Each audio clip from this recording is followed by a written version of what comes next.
اب آج ہم اس ویڈیو میں جانیں گے کہ نرجس خاتون کی امام حسن عسکری جو ہیں ان سے ملاقات کیسے ہوئی اور ان کی شب زفاف کیسے منائی گئی. جیسا کہ پہلے ہم نے واضح کیا تھا کہ نرجس خاتون اصل مذہب کے اعتبار سے عیسائی تھی اور پھر وہاں سے اور روم کے رہنے والی تھی. بھی روم سے بھاگی، بلکہ پہلے خواب میں اس نے کلمہ پڑھا اور پھر روم سے امام حسن سے بھاگنے کی ترکیب بتلائی اور پھر ان کا امام حسن غلام کو بھیجا جس کا نام تھا بشیر بن سلیمان.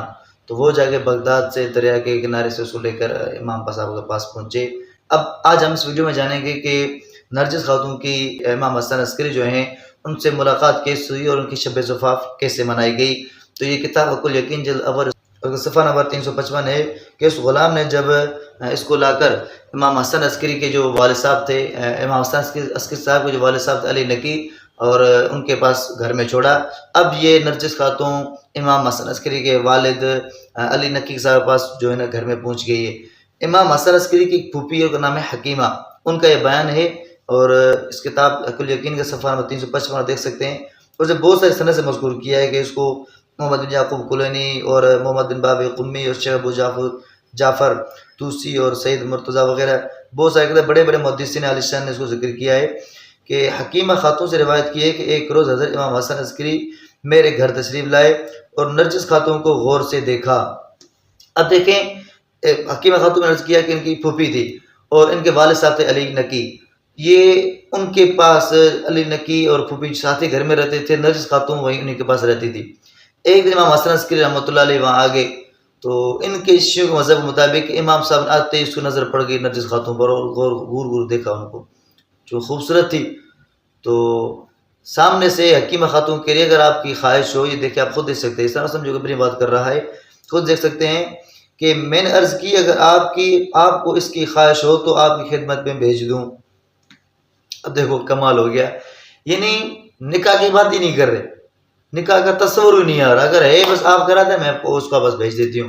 یہاں اگر آپ لوگ دیکھو، یہ کوئی کہہ سکتا ہے کہ بھائی وہ جو لنڈی تھی، آپ بات مانو کہ 12 لنڈی کے بچے تھے شیعہ مذہب مطابق، وہ لنڈی کا بیٹا تھا، پھر تو ٹھیک ہے، پھر قصہ ختم ہے.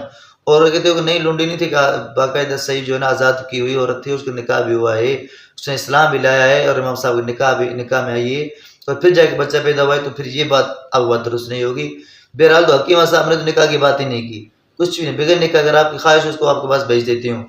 اب آگے امام حسن عسکری کیا فرما رہے ہیں؟ وہ فرما رہے ہیں کہ اے پھوپھی، نگاہ تعجب کی وجہ سے چونکہ ان قریب خداوند عالم اس کے بطن سے ایک عظیم المرتبت فرزند پیدا کریں گے. بہرحال آگے بات کریں، اس نے کہا اس کے بعد جب کہ ظلم و ستم سے بری ہوگی، میں نے کہا تو پھر میں اس کو آپ کے پاس بھیج دیتی ہوں. فرمایا کہ میرے پدر بزرگوار سے اجازت لے لیجیے.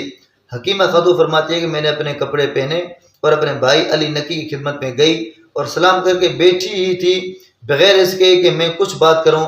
حضرت نے اعجاز سے فرمایا کہ اے حکیمہ، نرجس کو میرے فرزند کے لیے بھیج دیجئے. اب یہ بھی دیکھو کمال ہو گیا ہے کہ جو ان کے امام حسن عسکری جو والد صاحب تھے علی نقی، وہ بھی الیاس بلا گئے. انہوں نے بھی کوئی بات نہیں کی. پہلے تو انہوں نے دعویٰ کیا وہ عالم الغیب ہے، ان کو میں جیسے گئی ان کو پتا تھا کہ اس مقصد کے لیے آئی ہوئی، ان کا معجزہ تھا اور انہوں نے جو کہا کہ جا کے اس کو لے کے بھیج دو. بہرحال کبھی اس پر بات کریں گے، لیکن بتانا یہ چاہ رہا ہوں کہ اس امام علی نقی نے بھی کوئی نہیں کہا کہ اس کا نکاح کراتے ہیں یا کوئی نہیں موقع، بس بھیج دو اس کے پاس، اس کا بھیج دو تاکہ وہ اس کے ساتھ جا کے سو جائے اور نکاح شکاح کوئی مسئلہ ہی نہیں ہے، کوئی ضرورت بھی نہیں ہے.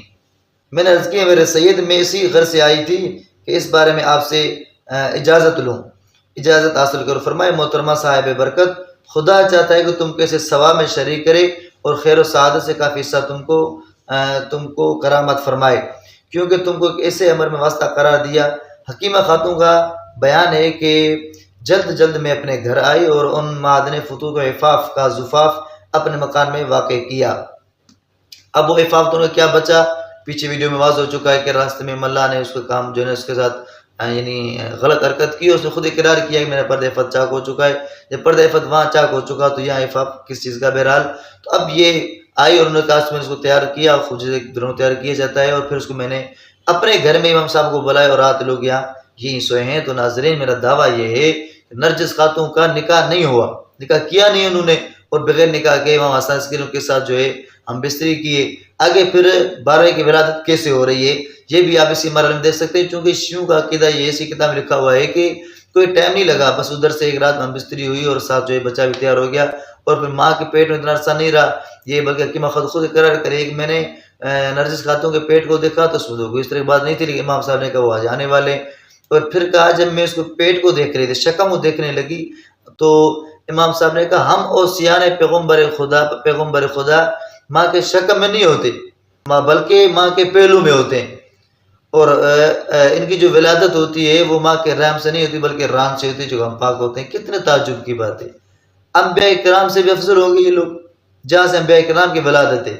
وہ کہہ رہے نہیں ہمارے یہاں سے نہیں تھے بلکہ ان کو ران سے آتے ہیں، شاید قرآن میں ان کو الگ کوئی جگہ بنی ہوئی ہوگی نرجس خاتون کو.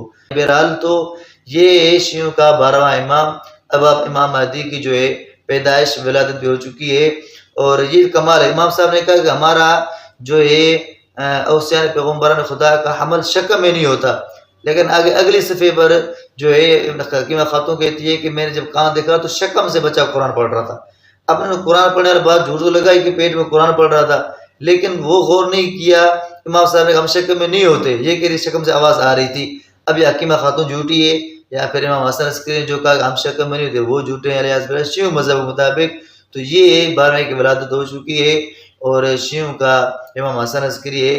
نتیجہ یہ نکلا کہ نرجس خاتون کا اب امام حسن عسکری نے بھی اس کو بغیر نکاح کے دیکھا، اور 12ویں جو امام علی نقی تھا انہوں نے بغیر نکاح کے اجازت دی جا کے اس کو پاس بھیج دو، اور پھر امام حسن عسکری نے بغیر کسی نکاح کے ان کے ساتھ جو ہم بستری کی، جس سے 12واں پیدا ہوا ہے.